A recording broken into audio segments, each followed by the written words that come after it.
Você já sentiu a urgência de uma voz? Um chamado claro, mas por algum motivo escolheu virar as costas? Como se uma parte de você soubesse o que era certo, mas o medo, o conforto ou a simples rebeldia te puxassem para a direção oposta? Esse é o ponto de partida de uma jornada que muitos de nós conhecemos. A fuga. Não uma fuga física, mas uma fuga do propósito. Uma evasão de uma verdade que nos confronta.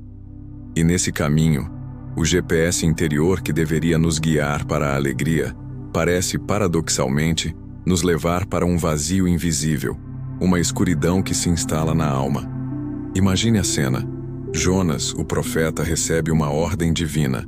Vai a Nínive.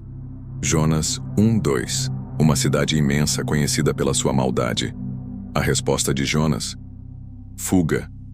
Ele comprou uma passagem para Tarsis, o mais longe possível, na direção oposta. Parecia uma solução, um alívio imediato.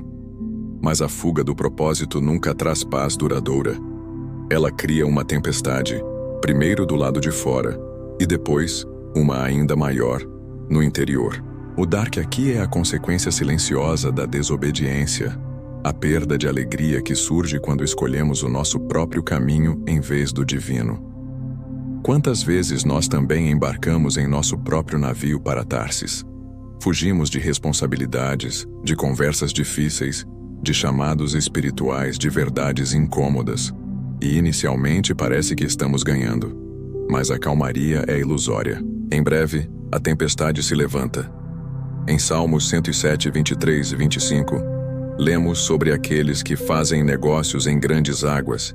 Ele faz levantar o vento tempestuoso, que eleva as suas ondas. A tempestade não é apenas um acaso. Ela é, por vezes, um convite divino para reajustarmos a rota. Jonas dormia tranquilamente no porão do navio enquanto a tempestade rugia lá fora. Uma representação perfeita da nossa própria cegueira espiritual em meio ao caos que criamos. Onde estava a alegria em Jonas? Oculta, abafada pela desobediência. Ele estava em fuga de Nínive, mas também em fuga da sua própria alegria, do seu próprio propósito. E se a sua própria crise atual fosse a tempestade que Deus está usando para te despertar, para mostrar que o vazio que você sente é o custo de uma alegria que está sendo ignorada? O mar da vida está agitado e o GPS da sua alma está prestes a gritar para ser ouvido. A tempestade que começou lá fora agora se tornou pessoal para Jonas. Ele foi lançado ao mar, engolido por um grande peixe, um lugar de escuridão total, de desespero absoluto. É o auge do dark na jornada. Imagine a sensação, preso, sem saída, cercado pela morte, no fundo do abismo. Mas é exatamente nesse ventre da tempestade, nesse lugar de completa ausência de luz e esperança humana, que a verdadeira alegria de Jonas começa a ser redescoberta. Não a alegria superficial, mas a alegria que nasce da submissão. Nesse abismo, Jonas orou. Ele não tinha para onde fugir. Não havia distrações. Era ele e Deus. Em Jonas 2:1-2, ele clama: Na minha angústia clamei ao Senhor e ele me respondeu. Do ventre do inferno gritei, e tu ouviste a minha voz.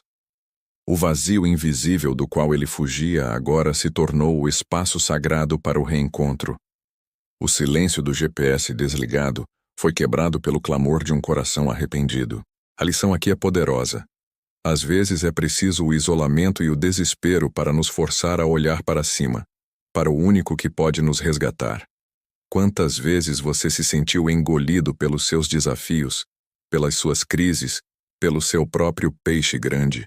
Uma doença, um fracasso, uma perda, um desemprego. É nesses momentos que o mundo se apaga e somos forçados a confrontar a nossa própria fragilidade. Mas é também nesses momentos que o GPS divino que você talvez tenha ignorado começa a brilhar mais intensamente.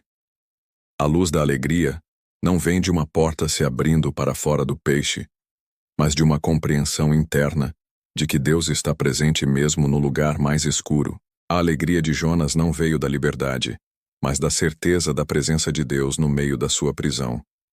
Ele aprendeu que não há lugar para onde fugir da presença do Criador, e que o propósito divino é mais forte que sua teimosia. Sua oração no ventre do peixe foi um ato de fé, um passo de rendição que ativou o GPS que estava desligado. Essa é a alegria que o mundo não entende. A alegria que nasce na total dependência de Deus. Ele estava prestes a ser cuspido, de volta ao seu propósito. Após 3 dias e 3 noites, Jonas foi cuspido para fora do peixe, de volta à terra firme. Que cena! Do ventre da morte para a oportunidade de uma segunda chance. A alegria aqui não é o riso fácil, mas o alívio profundo e a gratidão imensa por uma misericórdia que não se pode medir. É a alegria de quem viu o abismo e foi resgatado, de quem entendeu que o plano divino é inabalável. O dark da punição e do desespero foi transformado na luz da redenção e de um novo começo. A voz de Deus veio a Jonas pela segunda vez. Dispõe-te, vai à grande cidade de Nínive. Jonas 3, 1-2. Ele não fugiu mais. Agora, com o GPS totalmente ativo e calibrado pelas profundezas do oceano, Jonas obedeceu. Sua mensagem foi clara. E Nínive se arrependeu. Uma cidade inteira foi salva por causa da segunda chance dada a um profeta teimoso e da alegria que ele encontrou na obediência. Quantas vezes nós recebemos uma segunda chance? Uma nova oportunidade de fazer as coisas certas, de voltar ao caminho, de finalmente abraçar o propósito que antes ignoramos. A lição de Jonas é clara. A alegria duradoura, a verdadeira alegria, não está em evitar os desafios ou em fugir do chamado, mas em enfrentá-los com a certeza da presença de Deus. Ela nasce da obediência, mesmo depois de uma queda.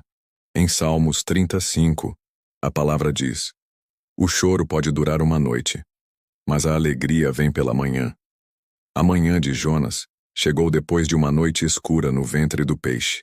E se a sua própria segunda chance estivesse bem à sua frente agora?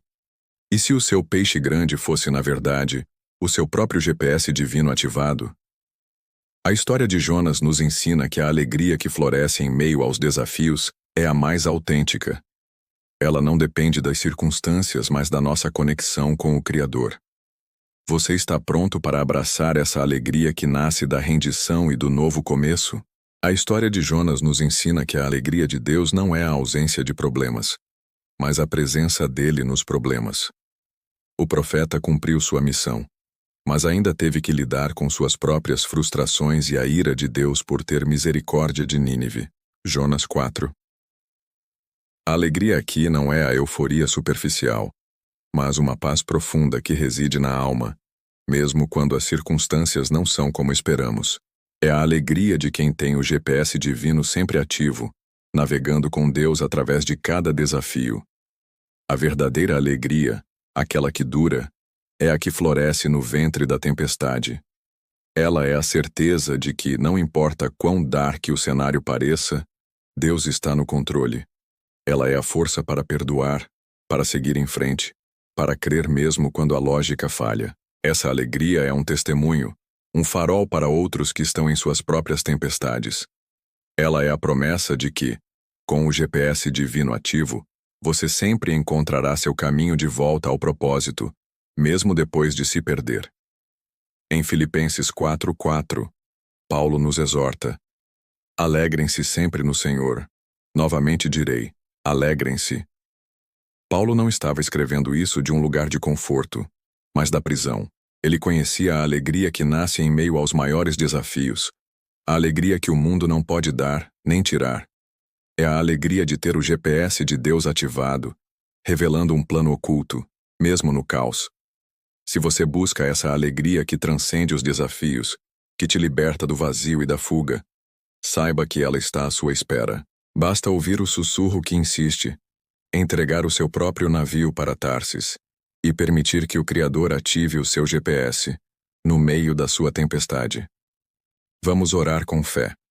Pai, obrigado porque a tua alegria não depende das nossas circunstâncias, mas da tua presença. Ajuda-nos a ouvir o teu chamado mesmo quando fugimos e a encontrar alegria no ventre da nossa tempestade. Ativa o nosso GPS divino, Senhor. Em nome de Jesus. Amém. Que a sua jornada seja marcada pela alegria de quem encontrou a luz no coração da escuridão. O Criador te chama para uma alegria que dura. Responda com fé.